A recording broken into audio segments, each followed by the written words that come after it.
Bonjour et bienvenue à tous sur cette toute nouvelle chaîne Clap de fin avec aujourd'hui une vidéo consacrée au trailer de l'épisode 11 mais également une seconde partie qui sera consacrée à des théories avec le futur hypothétique de Jadis mais aussi tous les mystères qui l'entourent elle et anciennement les Garbage Kids. Et n'hésitez pas à m'encourager, un petit coup de pouce, abonnez-vous, ça fait toujours du bien pour le lancement de la chaîne. Quant à moi, je vous retrouverai la semaine prochaine, en début de semaine, je pense, avec un décryptage de l'épisode 11 de The Walking Dead, mais aussi en milieu ou fin de semaine, une vidéo consacrée pour la première fois à Game of Thrones. C'est ma série, c'est mon ADN, je vis, je dors, je respire Game of Thrones.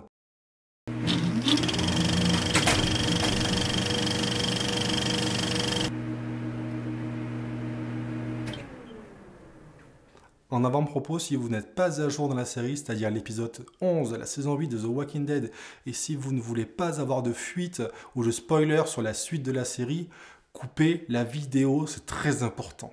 Après des épisodes 9 et 10 de vraiment bonne facture, épisodes pour lesquels vous pourrez retrouver mes critiques, il est temps de se projeter sur l'épisode 11 et son trailer, et le retour de plusieurs personnages, à commencer par le Padre Gabriel et le Dr Carson, qui sont justement à travers la forêt et qui ont sûrement pour but, comme beaucoup de groupes dans la série, de se réfugier à la colline. Le Padre ne semble pas encore remis de son infection. Vous vous rappelez, avec Negan, il s'était camouflé avec des viscères de zombies. Et non, voilà, donc il ne paraît pas au mieux de sa forme, peut-être qu'il ne le sera jamais. En tout cas, j'espère vraiment que c'est un personnage qui va rester dans le game, qu'on dise que c'est vraiment un personnage pour moi très important, qui a subi une énorme évolution. On aime beaucoup sa relation avec Rick, c'est devenu vraiment son homme de confiance. Hein. Au début, c'était seulement des petits travaux, ensuite ça a été Judith, et maintenant il prend vraiment part à toutes les actions, et vraiment ce petit padré nous fait vraiment très plaisir.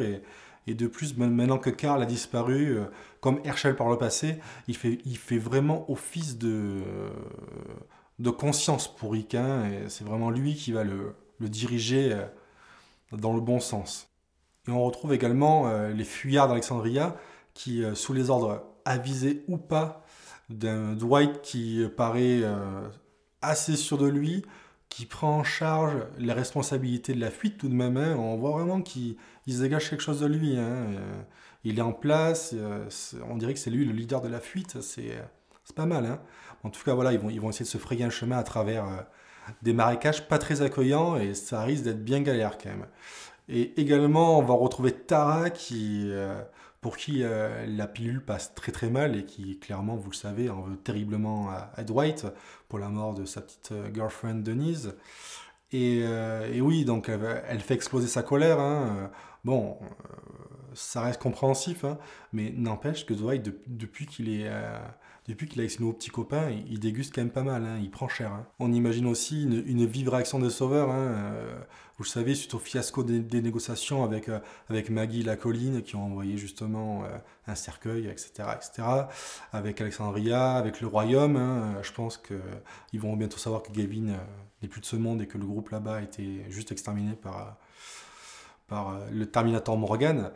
Et donc voilà, je pense on va avoir des petites scènes où ils vont essayer de se remobiliser, et on voit également notre petit Eugène qu'on adore, ou pas pour beaucoup, moi j'adore, et notre petit Eugène qui est en train de confectionner des balles pour le groupe des sauveurs, petit salopard.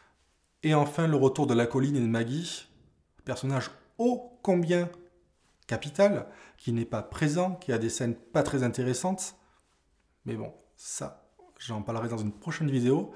Mais en tout cas, voilà, on les voit en train d'organiser la résistance. J'imagine aussi en train de se préparer à accueillir tous les réfugiés qui vont arriver juste en masse, quoi. C'est simple, quoi. Et bien sûr, on va voir des scènes fortes en émotion, où on va voir juste les retombées de la mort de Carl sur tout le groupe qui n'était bien sûr pas au courant à la colline. Voilà. Voilà pour ce trailer de cet épisode 11. On va maintenant aborder la partie théorie. Et avant de parler de Jadis, je voulais revenir sur un tout petit fait. Alors, on a vraiment vu que le showrunner a énormément insisté, enfin le réalisateur a vraiment insisté sur des gros plans sur les chaussures de Simon et de Rick. comme ça fait pas rêver. Mais voilà, ils ont marché dans la pâture bleue lorsqu'on les a vus de passage à la déchetterie chez les Garbage Kids. Et voilà, et je pense que c'est pas anodin, c'est pas innocent s'il y a des gros plans vraiment. Ils ont vraiment voulu nous capter là-dessus. Hein. Donc voilà, je peux seulement imaginer à ce niveau-là que ça va être un indice, je pense, pour Negan, pour déterminer et pour essayer de voir le vrai, pour déceler le vrai du faux quant au massacre qui s'est passé à la décharge et juste à l'extermination pure et simple par Simon des Garbage Kids, tout simplement. Vous le savez, Simon a décimé tout le groupe de Jadis et l'a laissé pour seule survivante. Mais bien avant cela, on a vu Simon questionner Jadis sur la présence d'un héliport et de panneaux solaires dans la déchetterie. Assez bizarre, dans un endroit un petit peu pauvre, j'ai envie de dire. Donc voilà.